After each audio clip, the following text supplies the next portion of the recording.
श्रीमात्रे नमः मित्रों। सबसे पहले कि मैं इस वीडियो में आपको क्या बताने वाला हूँ, इसमें हम बात करने वाले हैं तुलसी त्रात्र व्रत की। अगर कार्तिक के महीने में अगर आपने व्रत नहीं किया तो आपको तो कार्तिक का कुछ फल ही नहीं मिलेगा। तो इसलिए कार्तिक में ये 3 दिन, नवमी, दशमी और एकादशी, ये 3 दिन आपको ये व्रत करना बहुत ज़रूरी है। और इस व्रत के करने से आपको क्या फल मिलेगा, डिटेल में वीडियो में ज़रूर देखिए, स्किप करके मत देखिए, पूरा देखिए। और साल भर आपने जो व्रत करे हैं, उपवास करें, इसमें कोई गलती हो गई हो तो उस गलती की भी पूर्ति इस व्रत को करने से हो जाती है। इस व्रत को करने से भूल चूक माफ़ होकर उसका पूरा फल आपको मिल जाता है। इसलिए कार्तिक के महीने में ये फल अगर पूजा नहीं की तो आपको साल भर की गई गलती का भरपाई भी नहीं होगी और उसके साथ साथ कार्तिक का फल नहीं मिलेगा। अब ये तुलसी त्रात्र व्रत है क्या? ये 3 दिन की पूजा है तुलसी माता की। ये 3 दिन चालू होते हैं नवमी से, कार्तिक की नवमी से ये चालू होता है। नवमी के दिन हमारे को तुलसी माता की जो पूजा करनी है, आप तुलसी माता का अगर आपके पास में बड़ा वो है, चौरा है, तो आप वहीं जाएं। अन्यथा तुलसी के छोटे गमले में अगर आप पूजा कर रहे हैं, आपके घर में छोटे गमले में, तो उस गमले को ठाकुर जी के पास ले आइए, वहाँ पर उनकी पूरी आराधना करिए। और इस दिन, नवमी के दिन, आपको इसमें अर्घ देना है। और अर्घ काहे का देना है मित्रों, बिल्कुल सीरियसली सुने, माताएं बहनें हमारी बिल्कुल सीरियसली सुने। आप देखेंगे कि दोबारा जब यही व्रत आएगा तो आप रास्ता देखते रहेंगी कि ये व्रत मैं करूं जिससे मुझे पूरी चीज़ों की प्राप्ति और साल भर बड़ा अच्छा जाए। इसके लिए आप रास्ता देखेंगे।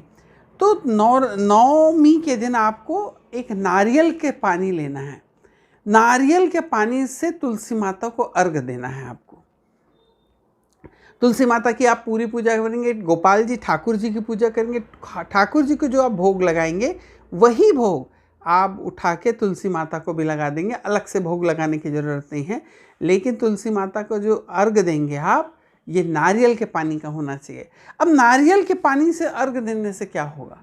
नारियल का पानी से अगर कोई व्यक्ति अर्घ देता है तो हमारे को जो बहुत सारी छोटी छोटी चीज़ें छूट गई हैं हमारे व्रतों में, पूजा पाठ में। कभी होता है हम पूजा कर रहे हैं, हम वस्त्रम समर्पयामि करना भूल गए, या फिर हमने थोड़ा वो चढ़ा दिया, वस्त्र ना चढ़ा के हमने मौली चढ़ा दिया, तो उसकी पूर्ति नहीं हो पाई। तो वो सारी चीज़ों की पूर्ति, साल भर जो आपने पूरी पूजा की है ना, उसकी पूर्ति इससे हो जाती है। अभी 2 दिन की पूजा और बची है, स्किप करके मत देखिए, वीडियो को पूरा देखिए और अपने बहनों को, अपने परिवार के लोगों को पहुंचाइए कि जिसमें वो भी ये व्रत करके पूरे साल में जो की गई पूजा उनका फल मिल जाए उनको। कोई भी आपने पूजा पाठ अनुष्ठान, कोई तीर्थ यात्रा कहीं पे भी गए और जो भी भूल चूक हुई है आपसे, उस भूल चूक को पूरा ठीक करता है। कार्तिक के महीने में कोई भूल चूक है तो उसको भी, उसका पूरा फल कटता नहीं है, पूरा का पूरा मिल जाता है। एंड अटेंडेंस आपको पूरी मिल जाएगी। तो नवमी के दिन अगर आप नारियल पानी से अर्घ देते हैं ना, तो ये फल मिलता है। अब दशमी के दिन क्या करना है? दशमी के दिन 1 लोटा जल लेंगे, उसमें बिजौरा नींबू, जो बड़ा वाला नींबू आता है, उसका थोड़ा सा रस डालेंगे।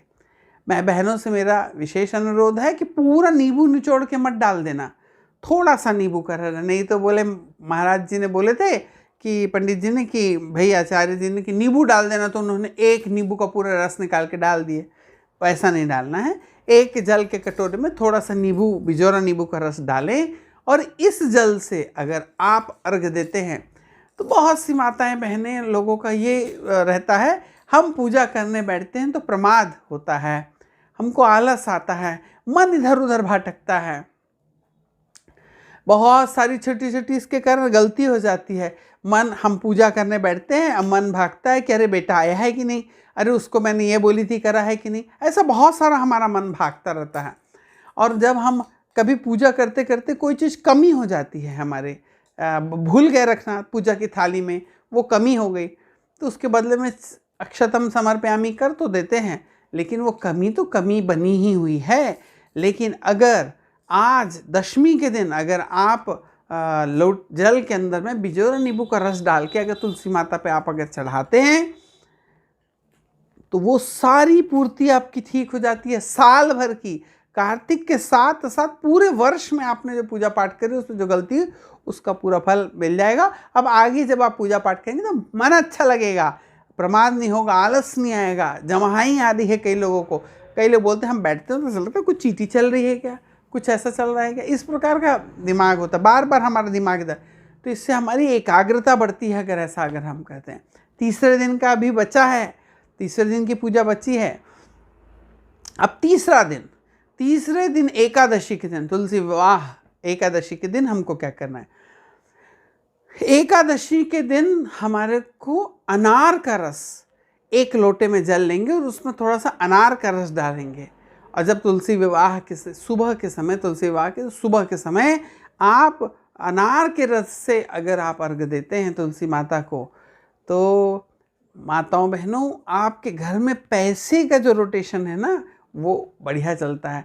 बहुत सी माताओं का रहता है कि भाई हमारा खर्च है लेकिन हमारे पतिदेव कम खर्चा देते हैं या महीना पूरा पुर नहीं पाता पैसे के लिए, तो पैसा भी अच्छा आएगा, इनकम भी अच्छी होगी और हमारे माताओं बहनों को पैसा भी बचेगा। मालूम चला भैया हमारा बजट ज़्यादा मिल गया और पैसा हमारे पास बचा है, तो वो रहेगा। यानी मतलब है लक्ष्मी की कमी घर में नहीं रहेगी, लक्ष्मी माता की आई जहाई चलती रहेगी, सर्कुलेशन चलता रहेगा। क्योंकि जो पैसा है वो नोट दिखता है लेकिन it's an type of energy, उसको एनर्जी ही कहते हैं, ऊर्जा है, ताकत। तो ये जो व्रत है तुलसी जी का 3 दिन का व्रत है, ये पद्म पुराण में मिलता है। मैं इसलिए आपको ये बता दे रहा हूँ कि कहाँ है। कोई आपसे अगर पूछे तो आप ये बता तो सकें कि व्रत कहाँ पर दिया हुआ है। पद्म पुराण में ये तुलसी जी का व्रत दिया हुआ है। ये 3 दिन का व्रत, नौमी, दशमी और एकादशी, ये 3 दिन का व्रत करिए। अपने घर में सुख समृद्धि लाइए, आलस भगाइए, पूजा पाठ में मन लगाइए। कार्तिक महीने का पूरा आप फल अच्छा पाइए। मेरे दूसरे भी वीडियो जो लॉ ऑफ अट्रैक्शन से संबंधित है और मैनिफेस्टेशन से संबंधित है और बहुत सारे अच्छे हैं जो बहुत सारे शिव महापुराण के ऊपर दिए गए हैं, पद्म पुराण के ऊपर दिए गए बहुत सारे उपाय मैं आपको बताता हूँ। ये सब करिए, छोटे छोटे उपाय करके अपने जीवन में समृद्धि, सुख, शांति, आरोग्य का आवाहन करिए। प्रसन्न रहिए, खुश रहिए। इसी शुभेच्छा के साथ राधे राधे।